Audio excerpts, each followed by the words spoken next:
Parents transferred the jewelry shop I'd worked at for 10 years to my sister. I simply said, handle it yourself. Now, they're calling me in a panic. I spent 10 years building my parents' jewelry shop from barely breaking even to consistent profit. My sister Vivian spent those years bouncing between marketing internships and travel blogging. Last month, they signed the business over to her without telling me. I started at 19, learning to size rings, clean settings, spot fake stones. Dad taught me supplier negotiations. Mom showed me the books. By year 3, I'd expanded our repair services and built relationships with 3 estate sale companies who'd call me first when quality pieces came in. Year 5, I created a wedding package, engagement ring plus bands, that became our biggest revenue stream. Year 7, I convinced old Mr. Wang, a master jeweler, to come out of retirement part-time for our custom work. Vivian visited maybe twice a year. She'd try on pieces for photos, post them with our location tagged, then leave. She had a marketing degree from a decent school, but never used it. Meanwhile, I worked 6 days a week, handled everything from inventory to customer consultations to quarterly tax prep. 3 weeks ago, Mom asked me to come in early. Your father and I want to retire. Move to Arizona near your aunt. For a second, I thought this was it. 10 years of work finally recognized. We're transferring ownership to Vivian. She has the degree. You're great at the day-to-day, but she can take it to the next level. My stomach dropped. She doesn't know anything about running this place. That's why you'll train her. You'll stay on as manager. Same job, really. Dad was standing behind her, arms crossed. We've already filed the paperwork. Legal costs were expensive. This is happening. I looked between them. When?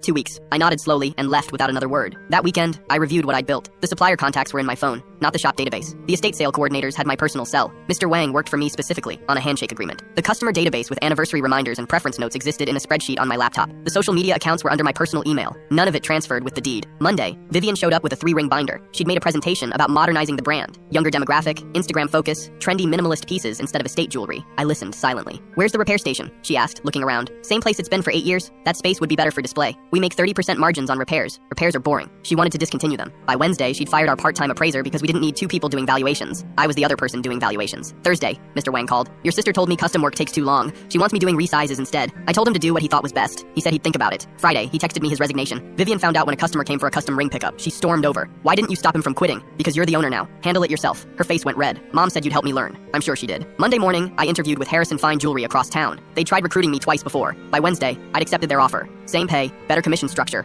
and they wanted me to bring my expertise in estate pieces. I gave my 2 weeks notice. Vivian panicked. You can't just leave. Sure I can. You're the owner, not my boss. What about the suppliers? The estate sales? All those relationships are yours now. Build new ones. Within 3 days, 12 regular customers asked where I was going. I told them. 8 said they'd follow me there. By my last day, Vivian was barely speaking to me. Week 2 at my new job, Mr. Wang called. You hiring? He joined me at Harrison. Week 3, the estate sale coordinator started calling my new number. They were loyal to me, not the shop location. Week 4, my old supplier rep called. Your sister's account is 45 days past due. I can't extend more credit. That's between you and her. Then Dad called. The business is struggling. Suppliers won't deliver without payment up front. Vivian doesn't know how to price custom work. You need to come back and fix this. I don't work there anymore. Just temporarily. Until she gets her feet under her. I have a new job. One that actually values what I do. Your mother and I gave you everything. You gave Vivian everything. There's a difference. Yesterday, Mom showed up at Harrison. We made a mistake. The shop is failing. Then sell it while it still has value. You let your family legacy die? You killed it when you handed it to someone who didn't earn it. I walked back to help a customer. She hasn't called since.